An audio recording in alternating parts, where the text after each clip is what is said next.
My mom was in the hospital and she was sepsis, and my mom's been fighting a kidney problem since 1995, and the last couple of years it's really got her down. And I can recall sitting in the hospital on a Saturday, and just her and I, and she didn't know she was in the world. And I was sitting beside her in the chair. I was watching the race, and I hear a knock on the door, and it opens, and in comes this man. And I know he wasn't a doctor, and I know he wasn't a nurse.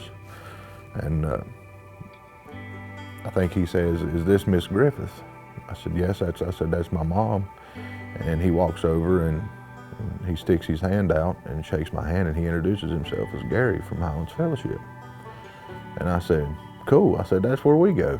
I didn't know who Gary was because, we had just started really coming on Easter, and we kind of just came to church and went through the service and we left. And so from that day on, Gary has just been a total blessing to not only me, but my two boys and Leslie.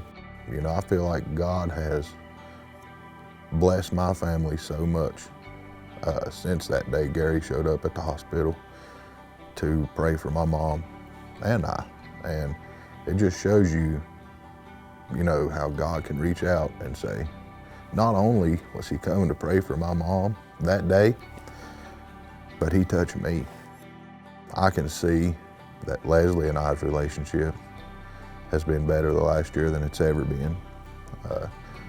I love the fact that when my 10-year-old, when Cody walks out of class on Sunday mornings and I say, "What'd you learn?"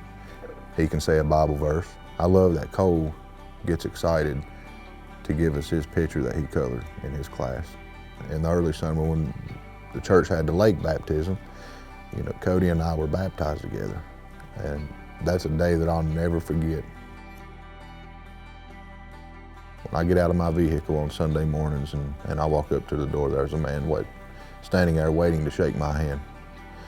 And when you go inside, there's people standing there with smiles on their face. People walk up and hug you, tell you they're glad to see you. You may or may not know who they are, but they touch you, and you just feel how wonderful it feels to be here.